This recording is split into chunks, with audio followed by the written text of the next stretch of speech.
ದೆಹಲಿಯಲ್ಲಿ ನೀಟ್ ವಿಚಾರದಲ್ಲಿ ಪ್ರತಿಭಟನೆ ಆಯಿತು. ಆದರೆ ಈಗ ಬೆಂಗಳೂರಿನಲ್ಲಿ ಕೆಪಿಎಸ್ಸಿ ವಿಚಾರದಲ್ಲಿ ಪ್ರತಿಭಟನೆ ಆಗ್ತಾ ಇದೆ. ಯಾಕೆ ಅಂತಂದ್ರೆ ಇಲ್ಲಿ ನಡೆದಿರುವಂತಹ ಲಂಚಾವತಾರದ ವಿಚಾರ.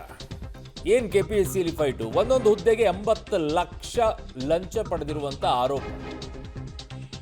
ಬೆಂಗಳೂರಿನಲ್ಲಿ ಈಗ ಸರ್ಕಾರದ ವಿರುದ್ಧ ವಿದ್ಯಾರ್ಥಿ ವರ್ಗ ಸಿಡಿದೆದ್ದಿದ್ದಾರೆ. ಫ್ರೀಡಂ ಪಾರ್ಕ್ನಲ್ಲಿ ವಿದ್ಯಾರ್ಥಿಗಳಿಂದ ತೀವ್ರ ಪ್ರತಿಭಟನೆ ನಡೀತಾ ಇದೆ. ಶಿಕ್ಷಕರ ವಿವಿಧ ಹುದ್ದೆಗಳ ಭರ್ತಿಗಾಗಿ ಆಗ್ರಹಿಸಿಯೂ ಕೂಡ ಹೋರಾಟ ನಡೀತಾ ಇದೆ.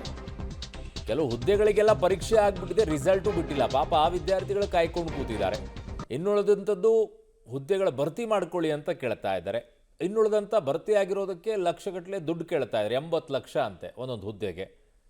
ಸೊ ಹಾಗಾಗಿ ಎಲ್ಲವೂ ಕೂಡ ಆಕ್ರೋಶದಲ್ಲಿ ಈಗ ಹೋರಾಟವನ್ನು ಮಾಡ್ತಾ ಇದ್ದಾರೆ ವಿದ್ಯಾರ್ಥಿಗಳು ಬೆಂಗಳೂರಿನಲ್ಲಿ.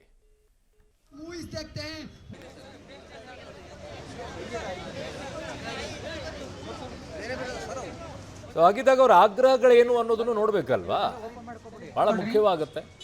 ಸುಮ್ಮನೆ ಏನೋ ಹೋರಾಟ ಮಾಡಿಕೊಂಡು ಮಾಡ್ತಾ ಇರುವಂಥದ್ದಲ್ಲ. ಇಲ್ಲಿ ಕ್ಲಿಯರ್ ಆಗಿ ಅವ್ರ ಪಾಡಿಗೆ ಅವ್ರ ಹೋರಾಟವನ್ನು ಮಾಡ್ತಾ ಇದ್ದಾರೆ. ದೆಹಲಿಯಲ್ಲಿ ಮಾಡಿರುವಂಥ ಹೋರಾಟದ ರೀತಿಯಲ್ಲಿ ಅಲ್ಲ. ಅಲ್ಲಿ ಕಾಶ್ಮೀರದ ವಿಚಾರ ಬಂತು, ಅಲ್ಲ ವಿಚಾರ ಬಂತು, ರಾಮ ಮಂದಿರ ವಿಚಾರ ಬಂತು, ಸೀತಾರಾಮನ ವಿಚಾರ ಬಂತು, ನಮ್ಮ ಸೈನಿಕರ ವಿಚಾರವನ್ನಂತಂದ್ರೆ ಇವೆಲ್ಲ ಇಲ್ಲ. ಇಲ್ಲಿ ನೇರವಾಗಿ ಏನಾಗಬೇಕು ಅದು ಹೋರಾಟ ಇದೆ. ನನ್ನ ಸಹೋದ್ಯೋಗಿ ನರಸಿಂಹಮೂರ್ತಿ ನನ್ನ ಸಂಪರ್ಕಕ್ಕೆ ಸಿಗ್ತಾ ಇದ್ದಾರೆ ಫ್ರೀಡಂ ಪಾರ್ಕ್ನಿಂದ ಬೆಂಗಳೂರಿನಲ್ಲಿ. ನರಸಿಂಹಮೂರ್ತಿ, ಯಾವ ರೀತಿಯಾದಂಥ ಆಗ್ರಹವನ್ನು ಮಾಡ್ತಾ ಇದ್ದಾರೆ? ಏನು ಮುಖ್ಯವಾಗಿರುವಂಥ ಬೇಡಿಕೆಗಳು ಅಲ್ಲಿ ಪ್ರತಿಭಟನೆ ಮಾಡ್ತಾ ಇರೋದು? ಕೆಪಿಎಸ್ಸಿಯ ಬ್ರಹ್ಮಾಂಡ ಭ್ರಷ್ಟಾಚಾರ ಪ್ರಕರಣ ಸಂಬಂಧ ಇವತ್ತು ಫ್ರೀಡಂ ಪಾರ್ಕ್ನಲ್ಲಿ ದೊಡ್ಡ ಮಟ್ಟದ ಪ್ರತಿಭಟನೆಯನ್ನು ನಡೆಸುವ ಕೆಲಸವನ್ನ ಮಾಡಲಾಗ್ತಿದೆ. ಆ ಪ್ರತಿಭಟನೆಗೆ ಬಿಜೆಪಿಯು ಸಹ ಕೈ ಜೋಡಿಸುವಂತಹ ಕೆಲಸವನ್ನ ಮಾಡಿದೆ. ಅರುಣ್, ವಿಚಾರ ಏನಂತ ಹೇಳಿದ್ರೆ, ಈಗಾಗಲೇ ಈ ಹಿಂದೆ ಪಶು ವೈದ್ಯಾಧಿಕಾರಿ ಹುದ್ದೆಗೆ ಸುಮಾರು 80 ಲಕ್ಷಕ್ಕಾಗಿ ಬೇಡಿಕೆಯನ್ನ ಇಡಲಾಗಿತ್ತು.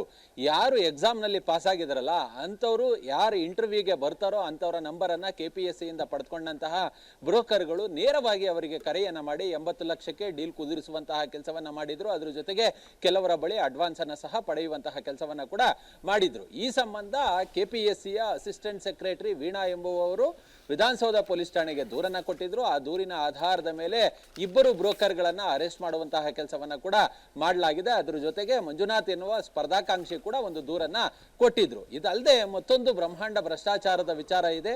ಈ ಹಿಂದಿನ ಉಚ್ಚಾಟಿತ ಕೆಪಿಎಸ್ಸಿಯ ಅಧ್ಯಕ್ಷ ಶಿವಶಂಕರಪ್ಪ ಸಾಹುಕಾರ್ ಏನಿದ್ದಾರೆ, ಆತ ತನ್ನ ಮಕ್ಕಳಿಗೆ, ತನ್ನ ಇಬ್ಬರು ಹೆಣ್ಣು ಮಕ್ಕಳಿಗೆ ಕೆಲಸವನ್ನ ಕೊಡಿಸೋದಕ್ಕೆ ಅಂತೇಳಿ ಆತನ ವಾರ್ಷಿಕ ವರಮಾನ ಏನಿದೆ, ಇನ್ಕಮ್ ಸರ್ಟಿಫಿಕೇಟ್ ಅನ್ನ ಕೇವಲ 40 ಲಕ್ಷಕ್ಕೆ ಮಾಡಿಸುವಂತಹ ಕೆಲಸವನ್ನ ಮಾಡಿದ್ದ.